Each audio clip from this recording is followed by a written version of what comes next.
Hello दोस्तों, कैसे हैं आप लोग। तो आज की इस वीडियो में हम मर्डर 2 मूवी को एक्सप्लेन करेंगे। तो अगर आपने अभी तक वीडियो को लाइक नहीं किया है तो प्लीज़ वीडियो को लाइक कीजिए और चैनल को सब्सक्राइब कीजिए। तो ज़्यादा टाइम ना वेस्ट करते हुए वीडियो को शुरू करते हैं। मूवी की शुरुआत में हम देखते हैं कि एक लड़का अपनी फैमिली की कब्र पर फूल रखता है और वहाँ पर काम करने वाला कर्मचारी उसको मैरी क्रिसमस विश करता है और उसकी तारीफ करता है। उसके बाद उस लड़के के दोस्त का कॉल आता है जिससे वो लड़का किसी के बारे में बताता है कि कोई उसके पैसे नहीं दे रहा है। उसके बाद हीरो कहता है वो सब कुछ उस पर छोड़ दे, वह देख लेगा। उसके बाद हीरो उस आदमी की धुनाई करता है और अपने पैसे वापस लेता है।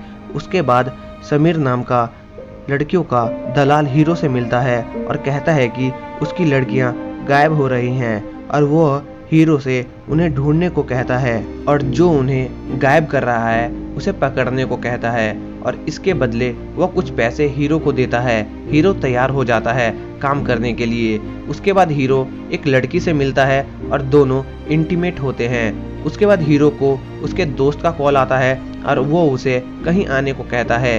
हीरो वहां पहुंचता है और वहां पर एक आदमी हीरो को गायब हुई लड़की के बारे में बताता है और वो हीरो को उस लड़की का फोन देता है जो कि उस लड़की से गलती से गिर गया था। उसके बाद सीन दिखाते हैं कि एक औरत पन्नी की बड़ी बड़ी थैलियां कुएं में फेंक रही होती हैं और उस पन्नी में काफी खून लगा हुआ है। उसके बाद न्यूज़ दिखाते हैं कि कई विदेशी टूरिस्ट गर्ल गायब हो रही हैं और पुलिस जनता से इस बारे में फिक्र न करने को कहती है।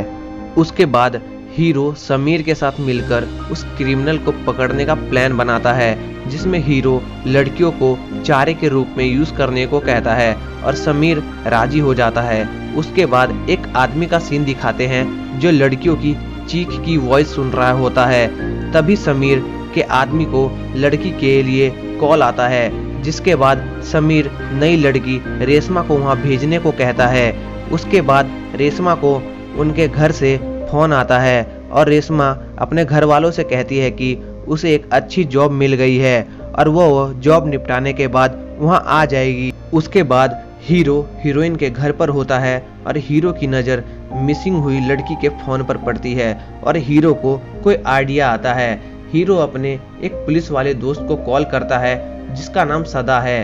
हीरो सदा को एक नंबर ट्रेस करने को कहता है लेकिन सदा काफी बिजी होता है जिसकी वजह से वह हीरो को मना कर देता है। उसके बाद सीन दिखाते हैं कि रेशमा को कोई आदमी पिक करने आता है और अपने घर ले जाता है। सीन शिफ्ट होता है हीरो पर जहां हीरो को पता चलता है कि सारी गायब हुई लड़कियों को एक ही नंबर से कॉल आया है और वह नंबर पक्का उस क्रिमिनल का है। समीर का आदमी हीरो को बताता है कि आज फिर इस नंबर से कॉल आया था और उन्होंने उस आदमी के लिए रेशमा को भेजा है। हीरो समीर के आदमी से रेशमा का नंबर लेता है और वो वहां से निकल जाता है। उसके बाद सीन शिफ्ट होता है रेशमा पर जहां हमें पता चलता है असली क्रिमिनल का। वो आदमी औरत की ड्रेस पहनकर रेशमा पर अटैक करता है और उसे मार देता है। रेशमा को मारने के चक्कर में उस आदमी को हाथ पर काफी चोट आया गई होती है और फिर भी वो आदमी रेशमा की लाश को कुएं में फेंक देता है और अपने हाथ के इलाज के लिए केमिस्ट की शॉप पर पहुंचता है जहां पर हीरो पहले से ही मौजूद होता है। वह क्रिमिनल वहां से दवाई लेकर निकल ही रहा होता है तभी हीरो रेशमा के फोन पर फोन करता है और क्रिमिनल उस फोन को कचरे में फेंक देता है और जिसे हीरो देख लेता है और उसके बाद हीरो उस क्रिमिनल के फोन पर फोन करता है कंफर्मेशन के लिए और क्रिमिनल हीरो का फोन पिक करता है और हीरो को कंफर्म हो जाता है यही वो है, लड़कियों को गायब करने वाला क्रिमिनल है। उसके बाद वह क्रिमिनल वहां से भागने की कोशिश करता है लेकिन हीरो उसे पकड़ लेता है और उसे बहुत मारता है। उसके बाद पुलिस वहां पर आती है और दोनों को पकड़ कर ले जाती है और पुलिस क्रिमिनल से लड़कियों के बारे में पूछती है लेकिन क्रिमिनल अपने आप को निर्दोष बताता है और कहता है कि उसके दिमाग में ट्यूमर है और उसे कुछ याद नहीं रहता।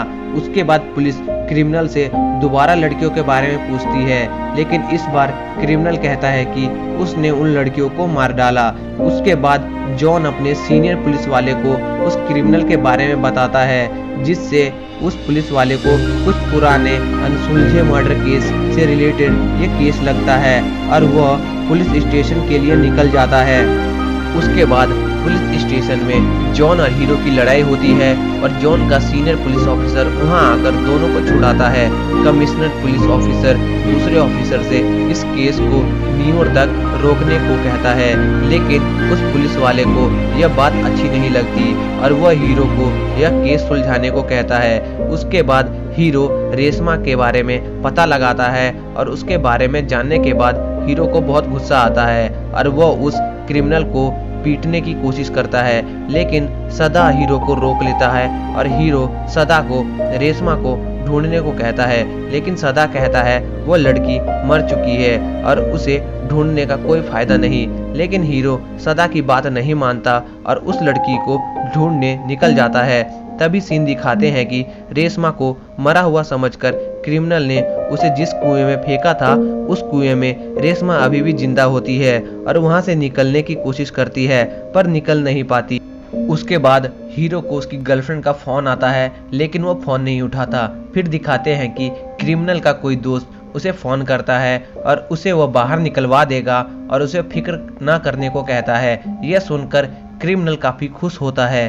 फिर सीन दिखाते हैं कि पुलिस कमिश्नर से कोई मिलने आता है, जिसके बाद कमिश्नर जॉन से गायब हुई लड़कियों को ढूंढने को कहता है। उसके बाद हीरो क्रिमिनल का घर का एड्रेस पता करके वहां पहुंचता है और उसे वहां पर क्रिमिनल का नाम और वह सीरियल किलर है यह सब पता चलता है।